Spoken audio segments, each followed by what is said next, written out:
Hello ladies and gentlemen and welcome to this. This is your KocoSports.net's NXT UK Takeover Blackpool show review. I'm your host LK from KocoSports.net, that's KocoSports.net, it's where the world goes to get out for combat sports and above all where it's okay to be a passionate fan. Looking forward to breaking down this NXT Takeover Blackpool show from the NXT UK brand. One thing I want to touch upon before I break down the show, normally when I watch a wrestling show, I'll take notes. I have the old keyboard, I sit down and I'll enjoy it. But last night when I watched this show, it was 7 PM UK time, which is really strange when it comes to watching a WWE or an American show in general. You know, if we watch the Japanese stuff live, it's normally 9, 6, 7, 8, 9 AM in the morning. WWE Impact, Ring of Honor, AEW live, whatever, whenever it will be. That's usually 1 AM UK time.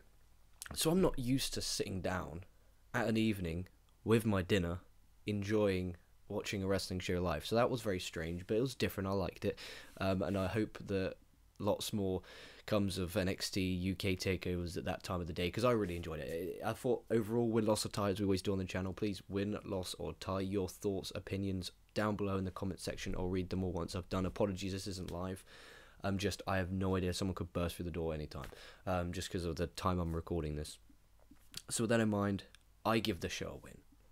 I thought the show was brilliant. It flew by. Not a bad match on the show. Every match had a purpose. Every match had a reason. You know, there was some good championship matches, a really good main event, a banger of an opener. But yeah, as I was saying before I went off on a tangent, normally I have my keyboard. I take my notes when I watch a show. My desk area is, I have a laptop here. This is my big fuck off PC monitor. I watch a show on here. Take my notes on there, because then I don't forget things, and sometimes there's things I want to say that I want to touch on that I won't remember. But just being able to sit there as a fan, just being able to sit there, especially and if you guys know, if you follow the channel, I'm training to be a pro wrestler right now in the UK, so I'm sitting there going, I want to be there. I really would love that. That atmosphere was great. The crowd were incredible. It was a real motivation to look. This is a goal. Okay, and I'm not saying that, that's my goal, okay, wants to go to WWE. I'm not ever going to say publicly what I want to do with my career, because it is my career. And I won't want to affect any options. But this was kind of one of those shows where, again, I've never had a match. I'm still training. I've been training for a couple months. Haven't had a match yet. Nowhere near that level yet. Because I want to be really good before I have my first match. And safe, because I don't want to hurt anyone and I don't want to get hurt myself. But just being able to sit there, feeling that crowd, it was like really motivation. And if any of you haven't yet, go out of your way to watch the Nigel McGuinness documentary that aired after on the network. I'm tempted to make a full separate video on my thoughts of it, because this is a legit hand on heart what happened. Sat there, watched it, the documentary finished, and my mate who we go training together, so we both do wrestling training together. He lives just down the road from me. He phoned me up and said, dude, did you just watch that? I was like, yeah, dude, it's a fucking great documentary. Absolutely brilliant. He was like, Jim? I'm like, Jim. Like, because sometimes, especially when you're working and you got to be, you know, friends and family and training, you got to have time to hit the gym. I find that anyway. I think I should be going to the gym because it's my job to look like I'm in great shape, so I should be in great shape. I'm I'm a athlete, so I should be in shape. So we went to the gym, had a good session last night. Extra motivation. Going tonight, 9 PM UK time. The only thing I don't like about gym, and if you guys go to gym, you understand, you get those little things on your hands, like little bubbles. They're absolute evil. Absolute evil. But yeah, this show's a win. If you have the network, watch it. If you don't, you know, and it's a pirate's life for you, find a way to watch it, because this is definitely worth your time. This really, really was great. I haven't been online. I haven't seen what people have thought about this show, which I normally tend to do. It's just been a busy bee today. I hadn't had time to go on the social media and check out what people have been putting. But from my perspective anyway, hand on heart, as a fan, I sat back and I enjoyed it. Opener, and I'll get down to breaking down the full show, don't worry. The opener was great. Everything you wanted in an opener. And the booking of this show just made complete sense. The booking of this show made complete sense to me, like the main event. The story was, Dunne's been champion for all this time. When's he going to lose it? Which alludes you to think Joe Coffey's got this.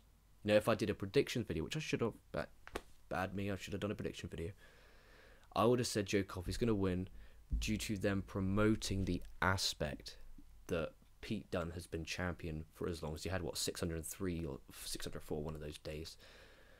And they didn't do that. They had Pete Dunne retain. And then obviously the surprise of Walter coming out was brilliant. The crowd were brilliant. And also I want to touch upon that before we get down to break down the show again. I know I've said that already. We're 5+ minutes in. I hope you're watching Vince McMahon. Are you watching Vince McMahon? Was great. Only in the UK. The UK fans are the best. Not saying everyone else is the worst. I'm just saying that they're really good. And Vince McMahon on his Twitter machine. I did see it. Someone sent me a link to it. Vince McMahon on his Twitter machine posted, "I am watching NXT UK Takeover. It is awesome." Now, whether you believe that's legitimately Vince McMahon, if we think that Vince has a Twitter that's legit him, probably not. But if it is true, I hope it's true. I just couldn't picture Vince, finding the picture, saving the picture, and uploading the picture with the hashtag and everything. I don't picture Vince being like that. I picture someone else does it for him. But hopefully he was watching this show. And again, I'm not going to come on here and say this is what Raw and SmackDown needs to be like. You guys know, if you've heard any of the shows we've done past week, since I rejoined the channel. And I want to say thank you for everyone who's recently popped on board. We've good subscriber growth. I'm really happy. Thank you guys for doing that. And hopefully you stick around and enjoy the content. I'm trying to keep as up to date as I can. And I said this before. NXT UK, NXT 205 are for the hardcore wrestling fans. Okay, it's to give them what they want. The great wrestling, championships, win-losses matter, things like that, okay? And that's who it's marketed to. It's not marketed to children or families. It's marketed towards, hey, look, this is going to be a banger. If you're a wrestling fan and enjoy good wrestling, this is for you. You will love this. Raw and SmackDown is for the casual television audience. Okay, it is a weekly, episodic television show being Raw and SmackDown. That's how I perceive. That's my opinion. That's what I feel, honestly believe. They are television shows with wrestling on. Not a wrestling show on television. It's a television show with wrestling on. There is a major difference. And I feel that Raw and SmackDown should be about compelling stories, all leading to a pay-per-view, which they can again promote to the hardcore fans, because look, this is going to be a great match. This is a culmination of this story, this story, this story, this story. You'll have emotional attachment, and bingo, dingo, wingo, you're off to the races. Like, Raw should be about, hey, look, let's get viewers, let's get the network some viewers, sign-ups, this and that. Which doesn't happen recently. I think they're focused, like, I think on last week's Raw, they did a 6-man that went about 45 minutes. Into the show, and I was like, dude, we need to start going back to old school Raw and SmackDown Live of telling compelling stories. Yeah, you can have a good banger match as your main event and promote the main event. I think that we could do a whole video on what we would do to help Raw and SmackDown, and I don't think they need help. I think that they just need to go back to what it is, a television show with wrestling, or not a wrestling show on television. There's a big difference. Anyway, let's get on to breaking down this show. So from Blackpool, 12th of January 2019, live on the network. Opening match, we had Zack, Gibson and James Drake defeat Moustache, Mountain, which are Trent Seven and Tyler Bate, to become the very first ever NXT UK Tag Team Champions in a banger of a match. 23 minutes, 45 seconds. This one went, according to Wikipedia, the site that never lies. And it was just great. It was absolutely brilliant. Everything you want in an opener. Like, really, it was fast paced. There was Tyler Bate tag team wrestling recently with the hot tags. The wrestlers have really been nailing it. Like, I remember the last proper amazing hot tag. I remember it was on Raw with Cesaro. That was a great hot tag. Young Bucks have a great hot tag. Tyler Bates is next level. And Trent Seven does a really good job of being the babyface in peril. So you had the heels, and I hope they give him a name. Gibson and Drake, hope they get given a name, but they'll come in time. And I like the fact they wore the same gear. It looked like they were a team, not two separate talents working together just because they need a filler team. It felt like these are a team. And commentary, by the way, commentary did such a great job. Nigel McGuinness and Vic Joseph, they did a really great job, and they do it every week on NXT UK. But they did a really good job here of putting over, look, Gibson is kind of the mentor of James Drake. In that perspective, you're like, okay, cool. So when Jake's in there, he's like, look, he's trying to impress Gibson, blah blah blah, and it feels like, okay, Gibson is the guy we want to push. Drake is the guy that's really talented, and let's see what he can do. Put them together, you're elevating both. So I like that aspect. And again, as I said, Nigel McGuinness. I'm fucking punch drunk. Ah, fucking hell. I say that word too much now. Thank you, Dave. Say the fucking time now. I said that at work, and I'll tell the story. I said it at work, and they were like, that's not real. It's not real. I was like, it's real. I was like, how do you know it's real? I was like, Coco told me. He's like, who's Coco? I was like, shit. I'll just Google it, and they Googled it. They didn't believe me, but I can use it all the time at work, especially after training. I'll be like, oh, I'm punch drunk. I don't know what I'm doing. Anyway, where were we? Commentary. Yeah, all night. Brilliant. Absolutely brilliant. I can't recommend Nigel McGuinness as commentator enough, and Vic Joseph is growing on me. He does a good job of 205. Does a good job here of UK. He fills in sometimes on NXT for Mauro Ronaldo, which is fun. But yeah, this was great. Gibson and James Drake got the win. There was some crazy spots here. It's a rarity that a match will, like, because I have a personal, Snapchat, which is me. My name's not obviously LK with my actual name, with my friends and family on. It's a rarity that I'll take a Snapchat of a match. I'll take a picture of, like, hey, look, I'm doing this, I'm doing that, or this was a good match. I won't take a video of a spot very often. But I took a video of the absolute brilliant spot with James Drake. Sorry, Zack Gibson has... who did he have? He had... No, Trent 7. That was it. Had... No. I'm getting it wrong. This is why I take notes, ladies and gentlemen. This is why I take notes in the inventory. This is why I take notes. It was... Who did the toe bait? So Gibson had Tyler Bate on his shoulders on the outside like an electric chair, and James Drake ducked the line and hit a tope suicida onto Bate, who flipped over Gibson, looked like he nearly died. Absolutely brilliant spot. The crowd were mega into all the near falls they bit. There was a 450 off the top from Drake, which got a really great near fall. I thought that was really, really great. And then they got the win. Gibson and Drake got the win.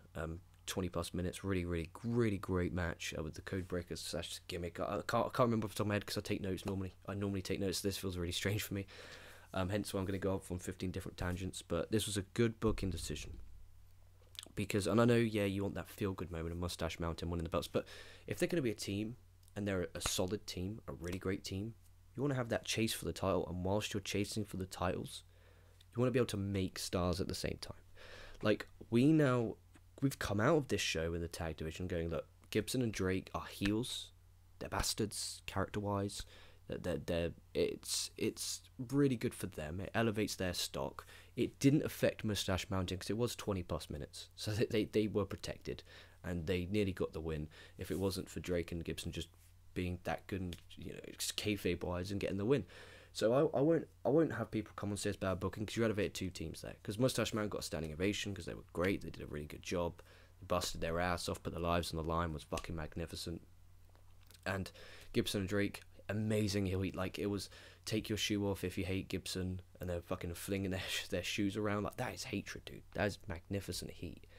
That is a really great job in connecting by Gibson. I think Gibson could be a great star in NXT UK, and it may be Raw, SmackDown. If he gets the heat, he gets there over in America, and I know he has great heat everywhere he goes, because I remember seeing him in the UK independents. Easy heat being UK's Liverpool's #1. That's easy heat, dude. In England, in a and I'm not gonna stereotype people, but it's in the UK, football is a big soccer, football or soccer, whatever you want to call it, is a big deal in the UK. It's probably the most watched sport. Period. Everyone has their team. It's kind of like I don't really know many people that don't play FIFA or PES, or if they don't play Football Manager, and if they don't, they watch football. Like, football is the biggest thing. Like the World Cup, everyone stops. Everyone. I remember everywhere I went. I remember at work we played the game at a restaurant, and no one gave a shit about the food. It was the game during the World Cup when England were playing. So yeah, and it kind of felt like a football atmosphere in there, and I think that's what made this show even better was the fans. They did a really good job. They didn't try and get themselves over. They were all trying to get the talent over, and they were just electric, and you could feel the wrestlers were feeding off it. But really good match here. Recommend everyone to go out their way to check it out. And then we were meant to have Travis Banks wrestling Jordan Devlin, in a one-on-one match, but that did not happen. This did not happen because Jordan Devlin attacked Travis Banks in a pre-tape backstage in the kind of like the entrance of the building. They did a pre-tape backstage of that happened, and then Travis Banks came out, so he at least got to feel and be a part of it. And then he got attacked by Devlin, worked the leg, good selling from Banks, and smart psychology of having it be the leg. And then, who was it? The guy who's in charge, the GM came out and says, look, we have a plan B. And Finn Balor came out, which was brilliant. The pop was insane. Most over guy of the show, minus maybe Walter towards the end. But it was great, and you could see he wanted to be there. Like, and that's the thing. With the amount of brands that they have, I love it when, not all the time, because then it wouldn't feel special, but having a Raw talent come on to NXT UK because he's from the UK is fine by me. You know, having a 205 Live guy go on NXT, or an NXT guy on an NXT UK, or an NXT UK guy go on NXT, or NXT UK go on 205, they can mix and match these wrestlers and move them over to keep things fresh. And I really like that aspect of the WWE at the minute. And it excites me a little bit. I'm not going to lie. That was exciting. That was a good surprise. As a fan, I sat there, I popped. Really, really enjoyed it. Really good. This was a good match, and I love the story they told of them knowing each other really well, like Devlin being trained by Balor. So when Balor, I think it took him 4 times to hit the coup de grace, and Balor didn't get the win with the coup de grace. He got the win with the Bloody Sunday, which was great storytelling, because saying, look, I can't beat him with this move because he knows me so well because I trained him. I think they did a really good job.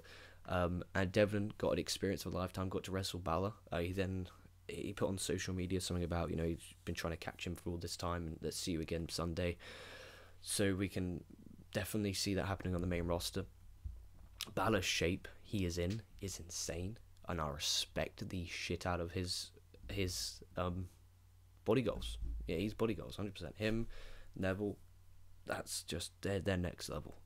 UK talents with insane physiques that, body fat percentage, Balor must be below 10 body fat wise, dude. Below 10 is absolutely incredible. His diet must be insane, or he has the highest metabolism known to man. He just goes and he finishes the show, he goes down KFC, buys himself a bargain bucket, sits there eating the fucking chicken with his high metabolism. I highly doubt that's the case, but he's on a really strict diet. But nothing to take away from either of these men. It was a really, really fun match. And it got the crowd back into it, because I was expecting a die down because of how hot the crowd were from the opening tag match. So it was good to see the crowd still be that into it.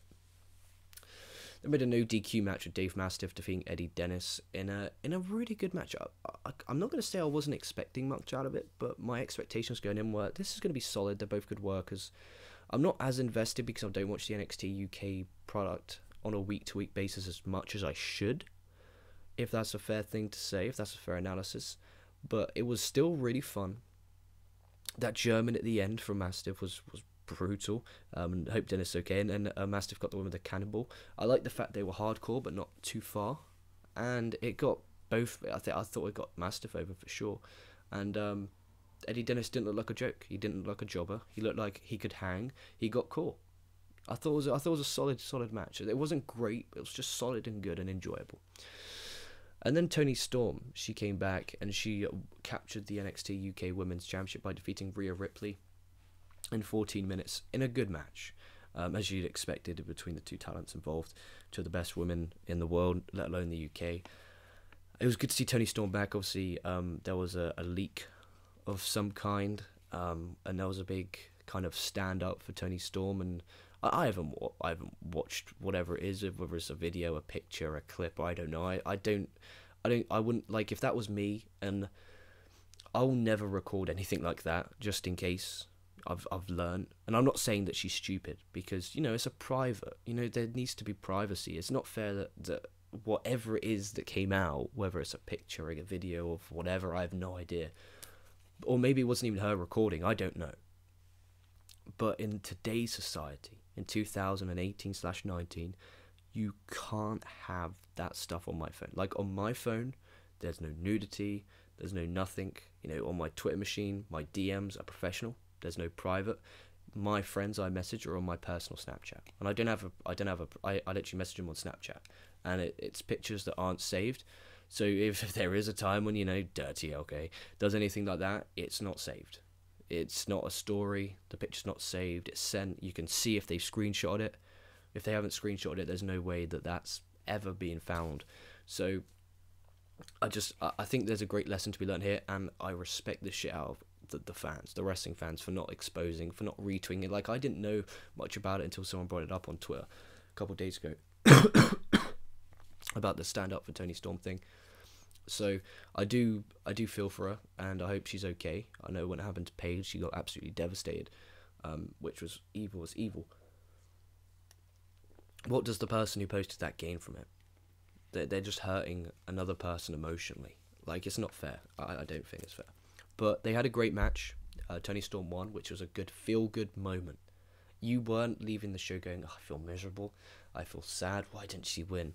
It was the perfect story, culminating in a big pay-per-view special network event, whatever you want to call it. And it was a feel-good moment. The crowd were behind her. It looked like it meant a lot to her, which is great. And it was a really, really good match, and I recommend you guys go over here. And if you don't have much time, check out the last 5 minutes, because it was a better of a match. And then the main event time, we had Pete Dunne defeat Joe Coffey via a submission with the triangle choke, whilst doing the finger snap at the same time, if I remember rightly, which was brutal. To retain the UK Championship, I said, a great booking, because heading in, I was kind of swerved with the finish. I thought Joe Coffey was going to win because of the amount they were talking about how long Pete Dunne's title reign is. There's no way if your title reign is going to be that long that they won't promote it as much if they're just going to have it keep on going. And they kept it going. And there was a really good match. My match of the night, I'd probably say joint. I didn't know which one I could pick between the tag title and the main event, because they're both absolutely stellar and brilliant matches. But this was really, really good. And then post-match, Walter making his WWE/NXT UK debut. He came out, dun, dun, dun, dun, dun, the crowd chanting along with the music was just brilliant. The crowd knew who he was, they popped. He then attacked Joe Coffey, hit him with a big boot. And then he did a stare down with Pete Dunne to close out the show, which means now going forward, we are going to get a UK title match with Pete Dunne and Walter, and which is going to be a banger. You're already elevating, for people who don't know who Walter is, please no one. I read someone saying, oh, he's former New Japan and Ring of Honor guy. No, he's not. He's WXW, PWG, Indies, Rev Pro, OTT. He does stuff like that. But he's really great. Go check out his work if you've never seen him before. I remember watching a match of him and Ishii at Rev Pro, High Stakes 2018, I think it was. So if you go check it out on YouTube, or sign up to Rev Pro on demand and watch it in glorious HD. Yeah, it was just a banger. Really great match. His chops are insane. And he's mega over in the Indies, so he's going to be over here. Because that's, again, the target audience of this show is hardcore wrestling fans. And hardcore wrestling fans know of Walter and enjoy his work. And I'm excited to see. People are upset he's gone to NXT UK. I'm not. It's his choice. I respect the fact he's, maybe it's a dream of his to wrestle for WWE, so he's now can tick that off the bucket list. But, again, we don't know when the next takeover is. I wish they announced on this show when the next takeover UK is. Hope they do a Mania weekend. Hopefully a Mania weekend they do a takeover at NXT, a takeover UK, and I'd love a 205 special. I'd love a 205 special, 205 live special as well, and then obviously the WrestleMania. But then again, cruiserweights are part of WrestleMania, so it wouldn't make sense. Or have an NXT title match, a cruiserweight title match, and an NXT UK title match on WrestleMania pre-show. That way you're getting all the talent on the main show, and you're enticing the hardcore wrestling fans to get in early. The longer they're there, the more money they're going to spend in concessions, and the more chance they're going to buy merch. But yeah, this was a really great show, great main event, and I'm so excited for the Pete Dunne versus versus Walter story going forward. Whether it's going to be finishing off at a takeover, whether it'll finish off at just an NXT UK TV taping, who knows? But this was a great show. If this is your first time watching NXT UK, they do a weekly show every Wednesday, similar to NXT. It doesn't air live. It just kind of, for me anyway, it pops up onto my own demand on the network. And it airs on a Wednesday, so I'm not home from training usually until about 1:30, which is when the main NXT starts anyway. But I need to cover it more. I will admit to that. But yeah, really good show. Win-loss tie, and put your thoughts down below in the comments. I'll respond to each and every one. I'm sorry the video's not live. We do normally go live on the channel. It's just I've just been mega busy, and I don't want anyone bursting through the door being live, because then it's super awkward, especially when I'm alone. When I'm with someone, and someone bursts through the door, I can just hit mute and camera off, and they can carry on the conversation. But when I'm going solo, and I know my housemate and everyone else is in, I've got some mates around who are in, I'm not going to risk that, alright? So with that in mind, guys, thank you so much for watching. If you haven't yet hit the subscribe button, we've smashed over 7,000 subscribers, which is absolutely amazing. We're heading our way to the long road of, my goal is to the end of the year. This is going to be a steep goal. 10,000. That's my goal. It's going to be steep. It's going to be tough. Okay, but that's my goal. 10,000 subscribers by the end of the year. Let's grow this motherfucker. I thank you so much for watching this video. Again, please put your thoughts and your opinions of this show down below. I'll respond to each and every one of them. I'll probably be back later on doing not a Stump the Addicts, that's Dave's show. I'll probably do an LK Live, dissecting some news, have a look around, see what's going on, as well as my thoughts on the Nigel McGuinness documentary and what it meant to me as a human being, because I thought it was absolutely brilliant. And so that gives you enough time to watch that show. Watch that documentary. And that's on the network. Alright, so that in mind, guys, thank you so much for watching. If you haven't yet, go check out me and Dave's video yesterday. We went 2+ hours, okay, talking about Hulk Hogan and should we forgive him. I won't spoil it, just go listen to it. Great show. If you love loosey goosey stuff for the last hour and a half, we're completely off topic. So that in mind, guys, thank you so much for watching. This has been LK from KocoSports.net. That's KocoSports.net, where the world goes to kick ass, for combat sports, and above all, where it's okay to be a passionate fan.